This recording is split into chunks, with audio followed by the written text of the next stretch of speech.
Viewers, Canada is preparing for snap elections on the 28th of April, with the newly inducted Prime Minister Carney saying that he needed a strong mandate to deal with the tariff threat posed by US President Donald Trump's administration. And as Carney called for snap elections, Canada's spy agency has made a sensational charge. The Canada Security Intelligence Service claims that China and India are likely to try and interfere in the Canadian general election, while Russia and Pakistan have the potential to do so. The Deputy Director of Operations at Canada's intelligence agency, Vanessa Lloyd, said that China is highly likely to use AI-enabled tools to attempt to interfere with Canada's democratic process. But she's also gone on to claim that the government of India has the intent and capability to interfere in Canada's polls. While China was quick to outrightly dismiss the allegations, asserting that China has never interfered in Canada's internal affairs and has no interest in doing so. Now, China has leveled similar allegations in the past as well, and India has refuted it in January this year. The Canadian inquiry in foreign interference that had alleged that India was the second most active state actor engaged in interfering in Canadian polls. That was the claim that was made by Canada. In response, the Ministry of External Affairs was quick to reject these insinuations. 中方一贯坚持不干涉别国内政的原则，从未也没有兴趣干涉加拿大的内政。 You're watching the News Hour at 10, debate number 2 on Times Now, Super Prime Time.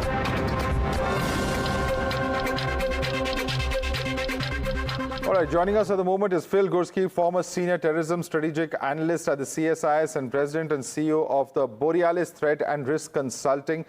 Thank you so much for joining us this evening, Phil. And let me begin by asking you, what's the basis of this entire claim that's been made as far as China, as far as India are concerned? Because, you know, as far as the previous episodes are concerned, we've seen how diplomacy between the two countries has nosedived over the last year and a half. But what's the basis of making this kind of claim? Because, you know, in the past, such claims have been made and India said that are pretty outlandish. Important to point out what CSIS is and what it does and how it does it. It's a security intelligence service.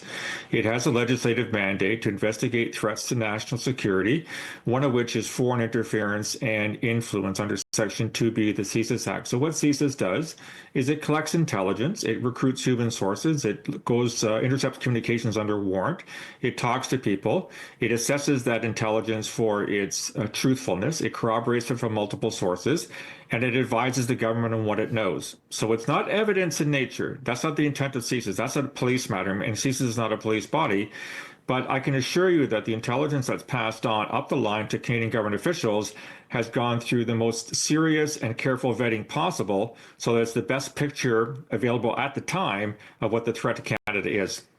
All right. Do you agree with that assessment, Sushant? Because in the past, India has always downplayed whatever claims have come in officially. I mean, for instance, the Prime Minister's own claims inside the House were not proved ultimately. You know, I don't think Canada is any longer a serious country. One, I think their intelligence and their security services seem to have been weaponized and politicized to a point where it sounds like a third world country. Number two, nothing that they have said, none of these so-called suspicions or intelligence that they have, aired in the past. And I don't see why you start leveling these kind of scurrilous charges against countries, at least against India, which has, until a couple of years back, was a pretty friendly country as far as Canada is concerned, despite Canada harboring the worst kind of transnational criminals and terrorists and thugs, and giving them support and sanctuary and letting them infiltrate the Canadian system. Despite that, India had very friendly relations. Now you want to take a shot at India, go ahead. If you think that helps whichever party some of these officials might be supporting, that's all very well. But at least give some substantive evidence on basis of why you are leveling such allegations. What you have is basically a kind of a paranoia. It's the kind of a paranoia I can say about Canada and what Canadians or the Canadian government and the Canadian intelligence services might be doing insofar as India is concerned. Why are they having a consulate, for example, in Chandigarh? What are the kind of people they hobnob with?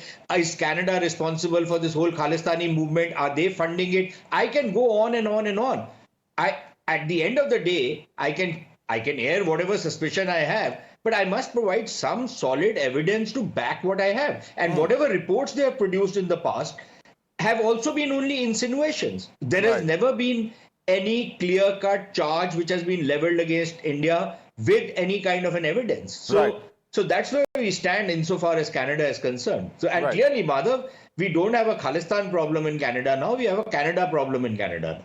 Well, let me bring in Phil on that. Phil, the point is this, that, we've seen how diplomacy is nosedive. This was the key issue. We've seen how, for instance, the remarks that were made by the then Prime Minister, Mr. Trudeau, he's no longer the Prime Minister. But the point is they did cause a huge amount of impact when it comes to the two countries' relations. We've seen sort of diplomats being removed from both sides. And once again, it appears that the same script is being played out. Is it a fact that Canada's entire security apparatus has been completely politicized, as Sushant is observing? Well, first and foremost, I don't respond to insults about Canada being a third world country. That's just juvenile in nature. Secondly, Canada has tried very hard to go to India and present evidence to the Indian government, which it has rejected. I reject the allegation that Canada's intelligence has been politicized. In fact, we have a very poor intelligence culture here in Canada, which is something I wish were much better. I think Canada has tried to engage India on the activities that is involved, including the killing of a Sikh activist in BC a couple of years ago. And I think we've tried to engage with our partners. And for whatever reason, the current Indian government has rejected our evidence and doesn't want to engage in a dialogue. Here's what India is saying, that there are many individuals within Canada who are wanted for heinous crimes here in India, who Canada simply refuses to hand over. And when I don't disagree with that. Sorry? No, I don't disagree with that. And as a counterterrorism analyst, I think that we should be working to identify individuals who do engage in terrorist activity, including Sikh Khalistanis. Absolutely, 100% agree with that. Okay. But that is a side issue to this right now. What we're talking about is political interference in our elections, and Canada simply cannot allow another state to try and have an influence on who we're going to elect as our Prime Minister. And perhaps it's Canada that will have to deal with the fallout of allowing individuals such as this who believe in violent acts on Canadian soil. But Sushant, quick response to you, because Canada says we tried, it's India that didn't respond. Your response quickly, Sushant. Look, Canadians haven't tried anything. The Canadians are supposed to go after are part of the government, number one. So you expect really these guys to go behind the fellows whom they are going out of their way, they are violating their own party rules and regulations to give tickets to some of these Khalistani thugs, and you expect them to go after them? One. Secondly, let's talk about interference. Was it India which started wading into Canadian affairs when the trucker strike was taking place and leveling all kinds of charges against the Canadian Prime Minister for using the most fascist methods to crush the trucker strike? Did India do it? But didn't Trudeau try and wade into India's internal affairs on the farm issue, on a range of other issues? Is that not interference when their NGOs come out here and try and mess around with our society, with our culture? They try and instigate people out there. Is that not interference in India's internal affairs? So, these white people have this very comfortable notion that, look, what we do is all very well, but if, we suspect that you might actually be doing something, then the heavens are going to fall because, we are lily white and pure and, our democracy is untouchable. All right, I'll just say this much. What kind of democracy they have. Yeah. So I really don't need to, say much about. I think everybody has seen. Whether there's a sense of privilege or not, I don't know. But this is what Justin Trudeau said. And he said that at that point, it was primary intelligence, not hard evidentiary proof. We said, let's work together and look into the situation, admitting that there was no evidence regarding India in the Niger killing. This is what was stated by Trudeau earlier, and this is what he eventually said. We'll have to leave it there. Phil Gursky, Sushant Sareen, I'd like to thank both of you for joining us this evening.